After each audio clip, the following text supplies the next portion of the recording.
Assalamu alaikum wa rahmatullahi wa barakatuh. May the peace, mercy, blessings of Allah subhanahu wa ta'ala be upon each and every one of you. In Surah Rahman, there is a very powerful verse. And this verse, I believe, is the best source or the best cause or the reason to encourage ourselves to do the goodness.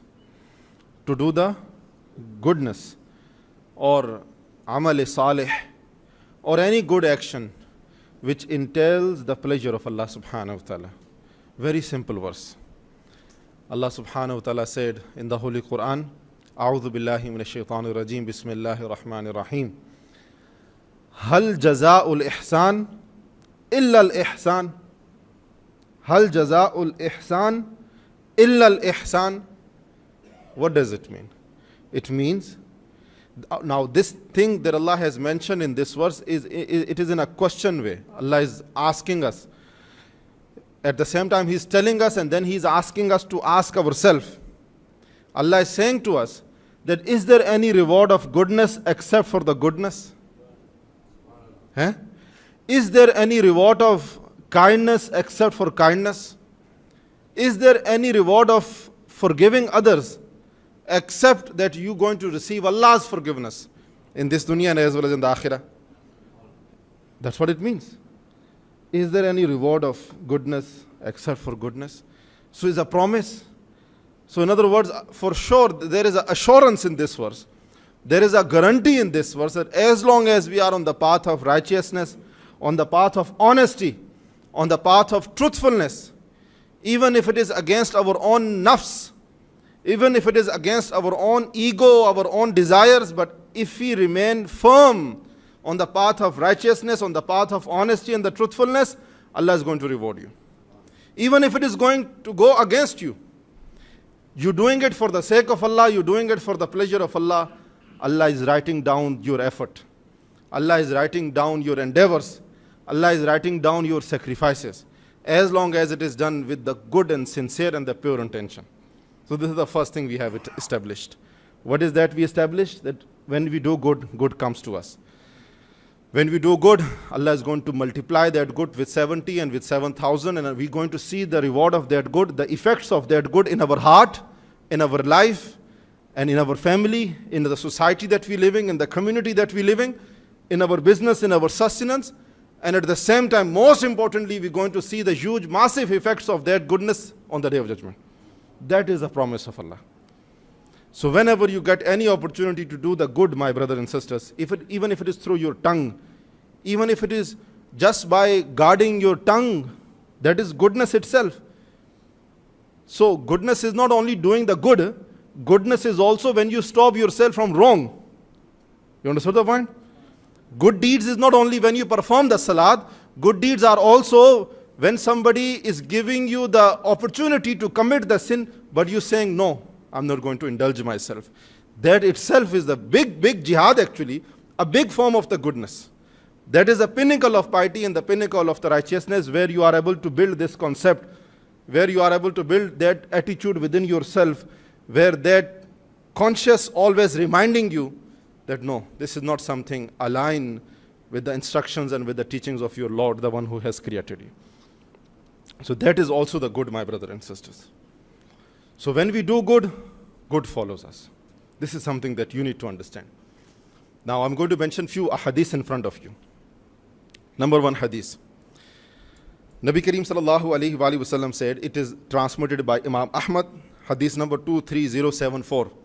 23074, authentic hadith. Nabi Kareem sallallahu alayhi wa sallam said that, innaka lan tada'a shay'an lillahi azza wa jal illa baddalaka Allahu bihi ma huwa khairul lak. Aw kama qala alayhi salatu wassalam. Very simple hadith. He said, sallallahu alayhi wa sallam, that verily, indeed, you will never leave anything for the sake of Allah except that Allah will replace it with something better for you. It is difficult to forgive your family members, to forgive your friends, to forgive your colleagues because they upset you. But you saying, it's okay. I don't want to indulge myself in this kind of the confusion, in this kind of the disagreement, in this kind of the dispute. I'm going to let it go for the sake of Allah. And what is the reward? That Allah will replace it with something better. We love wealth, we love money, but Allah is asking us to spend. And sometimes things are difficult for us to spend, but you're still spending. You're still giving some dollars to the masjid. You're still doing something for the sake of Allah. Allah will replace it with thousands, with millions for you.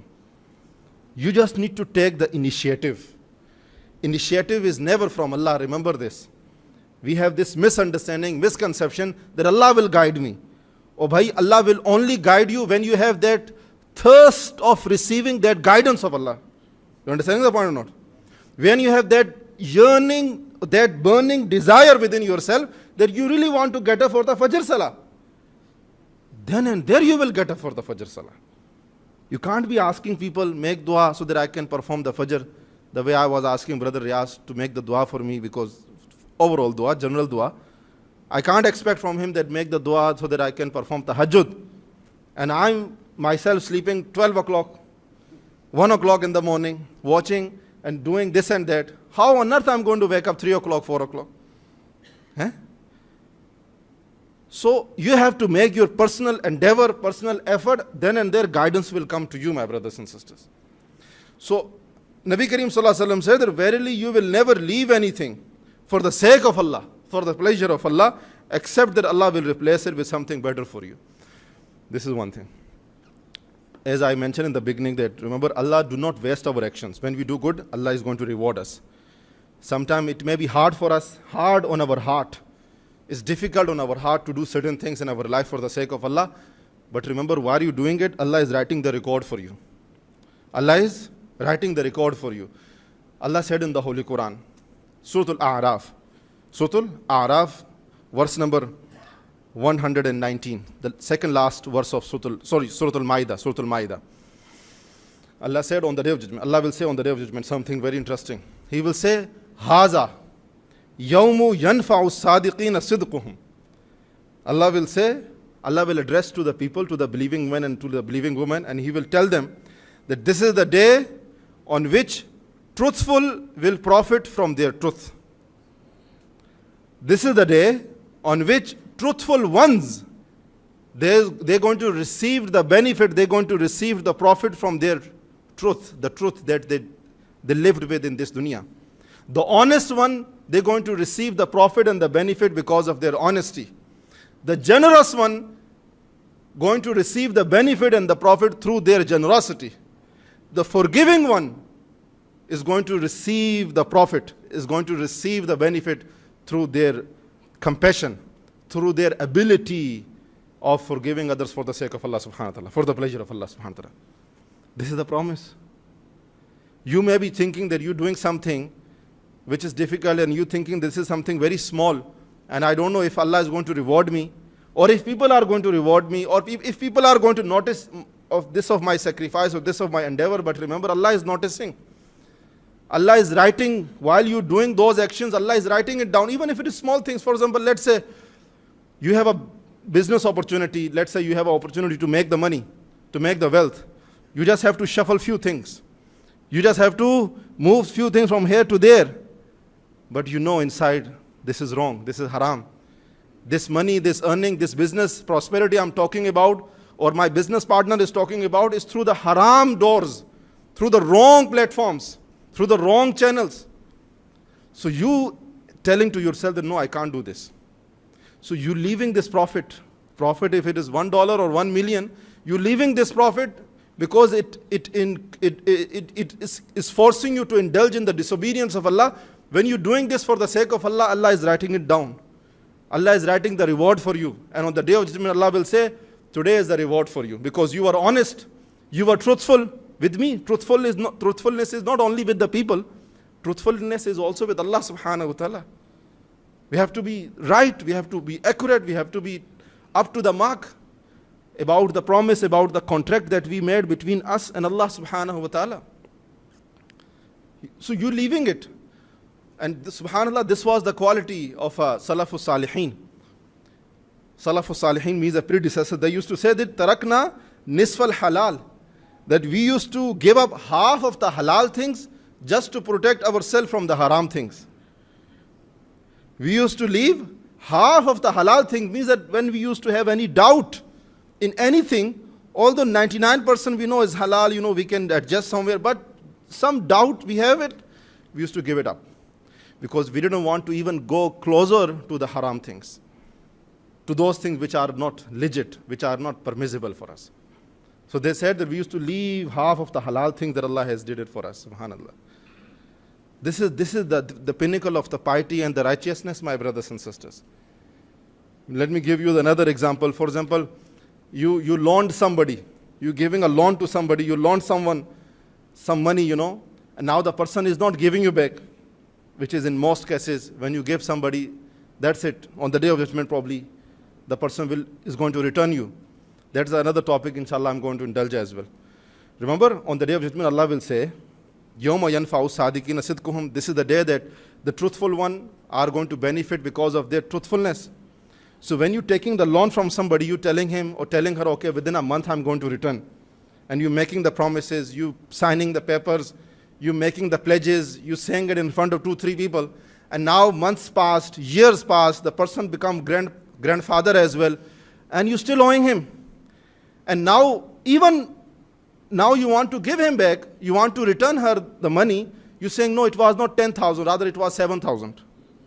It was not 10,000, rather it was 9,000 and something.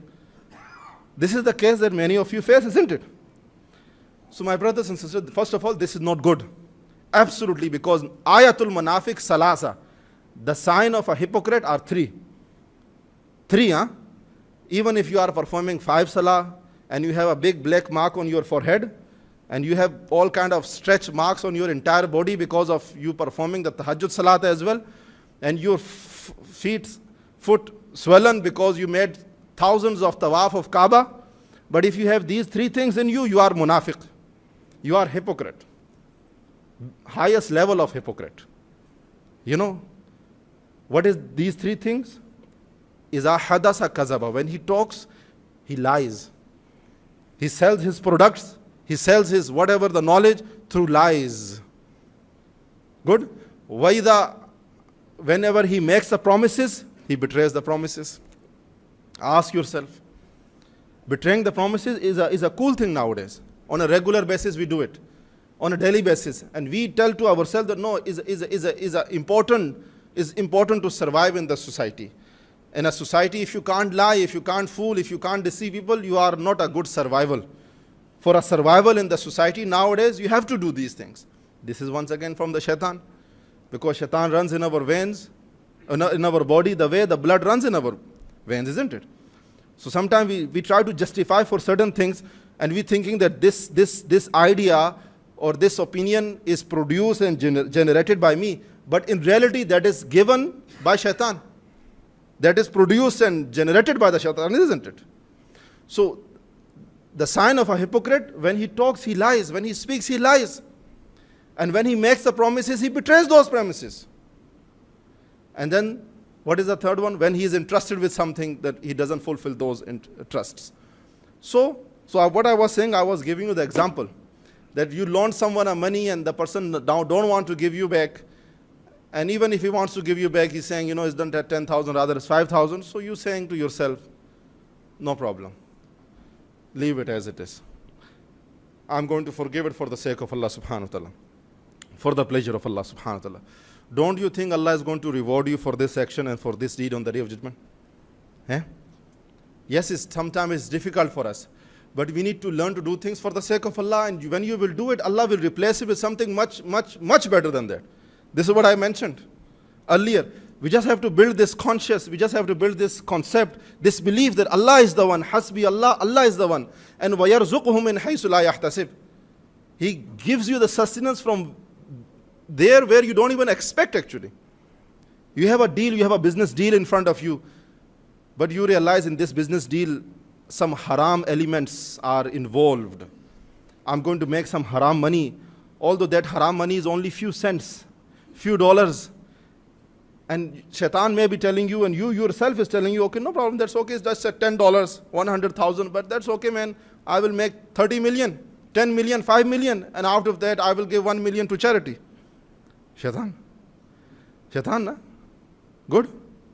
So, but you're saying, no, I can't do this. I can't pollute my iman. I can't pollute my trust that I have between me and my Creator. I can't pollute that contract that I have between me and my Creator. I can't. So don't you think just by giving up this thing, don't you think Allah is going to fill your hearts and put the barakat in your sustenance? This is what Allah is saying in this verse, that Haza yawmu yanfa'u sadiqina, this is the day on which truthful will profit from their truth. And lahum jannatun tajri min tahtir anhar, they will be granted palaces in the paradise. Huge, massive mansions in the paradise, and beneath those palaces there are rivers.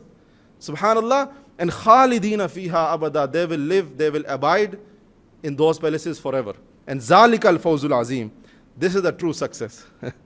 This is the true success. We think true success is 1 million, 10 million. True success is some position in the society, in the community. True success is when people are telling you how pious, how righteous, how big Imam, how big Maulana is. That is a true success. But no, Zalik al-Fawzul Azim. For what they say, you sacrificing whatever the opportunity is in front of you. The lifetime opportunity sometime in life we receive.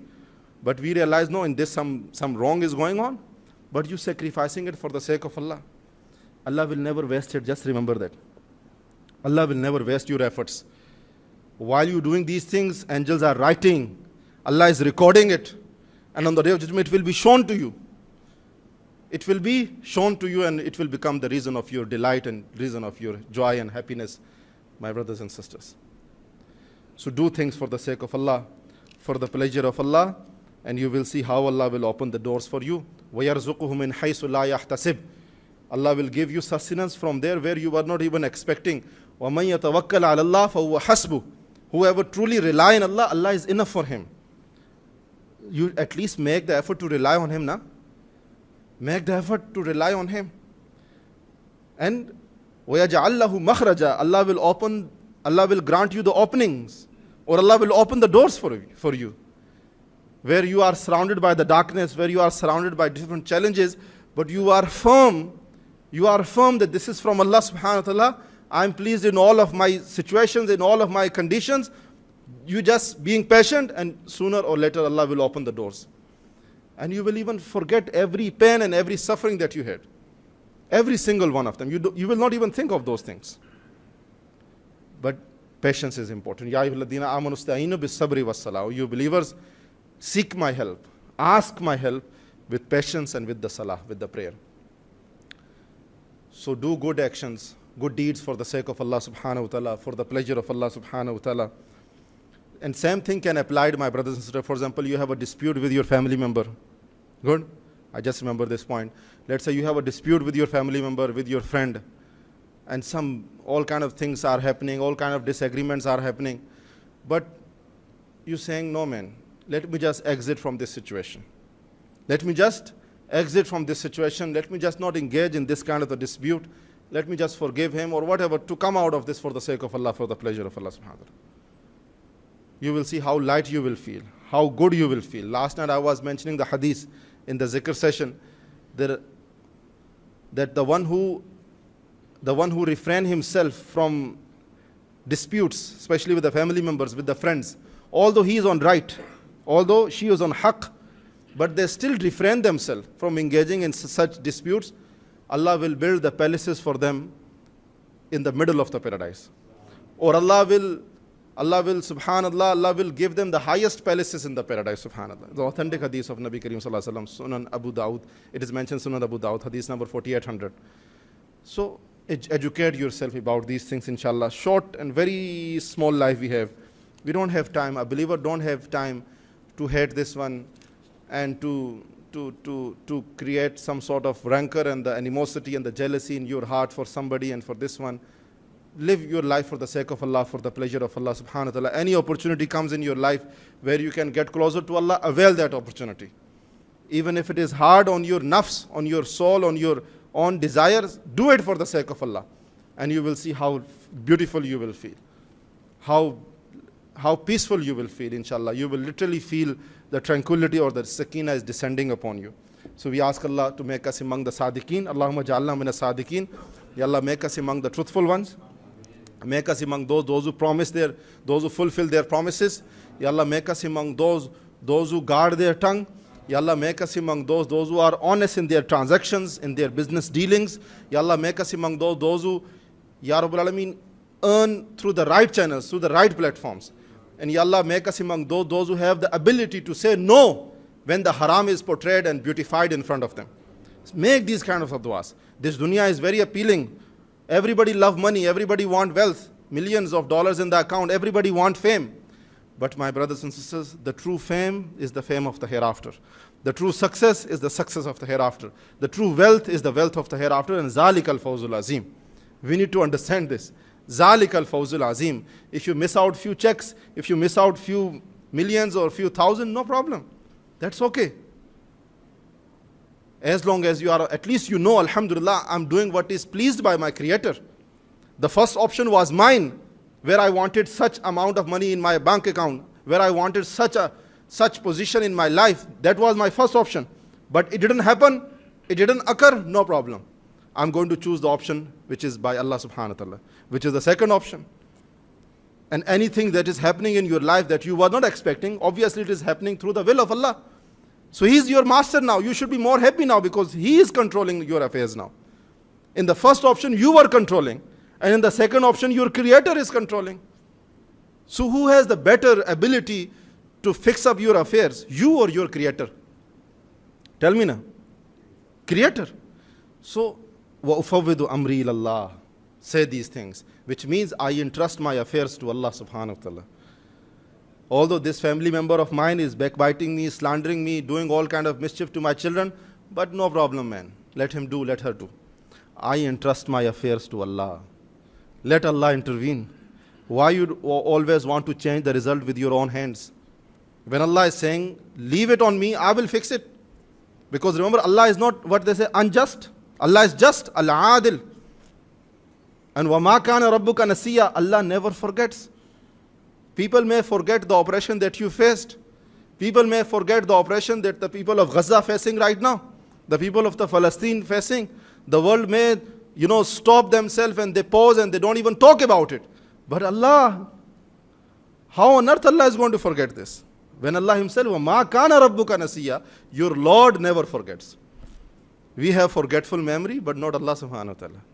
So when you do good, Allah is writing it down. And when you do wrong, remember, there is a punishment, there is a consequence you're going to face in this dunya and as well as in the life of the hereafter. So we ask Allah to make us among the pious, among the righteous. Jazakallah wa akhru da'wana alhamdulillahi rabbil alamin.